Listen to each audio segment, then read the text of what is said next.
Man, I just can't seem to get away from this game. Ever since jumping back into Warframe a few months ago, I've been consistently playing at least a few times a month. Granted, my dive back into Destiny 2 certainly derailed it for a bit, but I was brought back into Warframe once again for, actually, a similar reason that I came back to Destiny 2. Like many last week, I had heard that Digital Extremes was doing a live stream to show off the latest expansion for the game. As the team explained in the no-clip documentary that I referenced in episode 1, they have to consistently put out content in order to keep their player base engaged. Considering that The Sacrifice just launched a few weeks ago, it did come off as kind of odd to me that they were talking about the next expansion already, but hey, why worry about more content? Being that I was at work at the time, I couldn't catch the entire stream, but I did catch the tail end of it on my lunch break.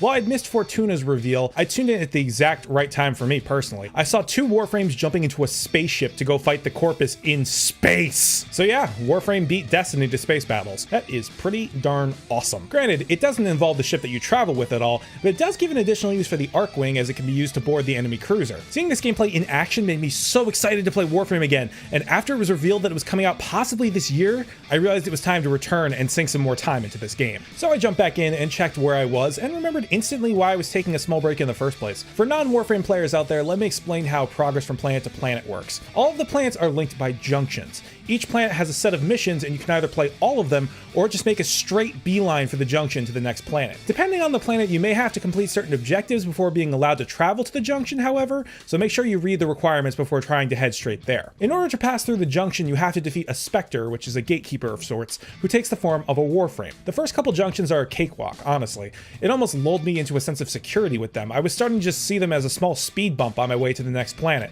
Then came the Ceres Junction. So I stepped into the arena with the Trinity Spector, expecting another breeze of a fight, only to have my health bar seemingly glitch out and hit 0 almost instantly. It had to be a glitch because I'd never seen my health bar go down that quickly before. Even the iron skin of the Rhino couldn't hold out against it for very long. After the 5th try, I realized this wasn't a glitch.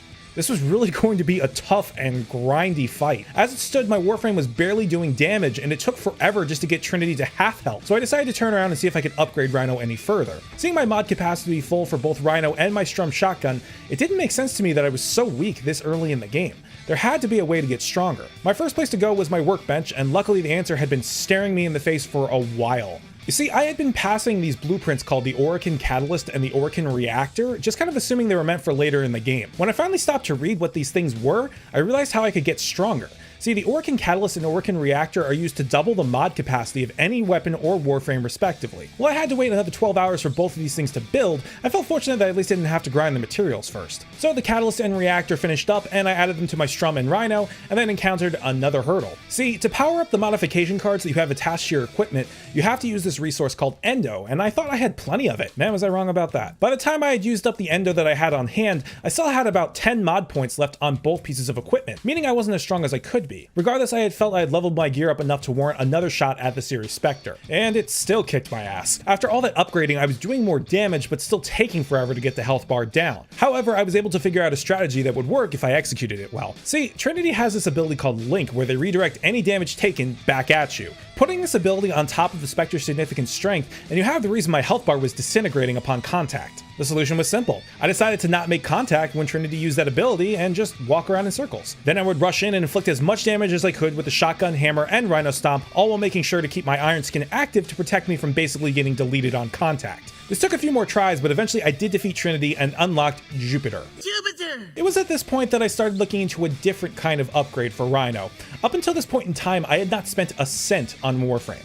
I had spent 40 hours in the game, and I felt like this was time to finally spend some money on this excellent game. Considering that I had already dropped money on Destiny 2 on PC, which is a less content-rich game than Warframe, I felt like Digital Extremes had earned my dollar and then some. It actually kind of felt like Warframe could sense that for some reason, as I unlocked the discount coupon upon logging in to buy the premium currency, Platinum.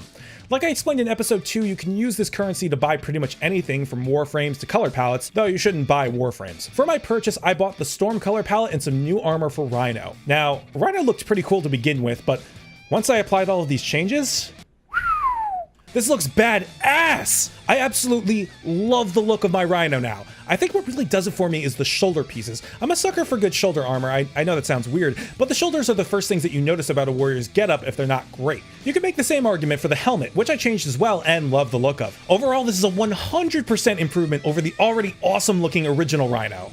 Oh, and I also decided to do some decorating in the ship. Just pointing that out for no reason. So while all this stuff was really cool, there was still that lingering issue of the leftover mod capacity that I wanted to fix. So I looked up the best way to farm Endo, and I came across this thing called the Ayatan Sculpture. Turns out these Ayatan stars that I didn't know the function of are actually put into these sculptures and sold for huge amounts of Endo. Wait, didn't I just nail one of these things to my ceiling? I'll just take that back. So I filled up my sculptures with these Ayatan stars and went to Maru's Bazaar, which is the game's trading post, and sold them over to Maru for over 5,000 Endo. This was the most Endo that I've received in one shot, and it was borderline overwhelming until I spent most of it upgrading my Warframe the rest of the way. Man, that went quick. Well, I guess I need to keep looking for more sculptures. Guess I'll leave my new Warframe Oberon to cook for a bit while I look. Later.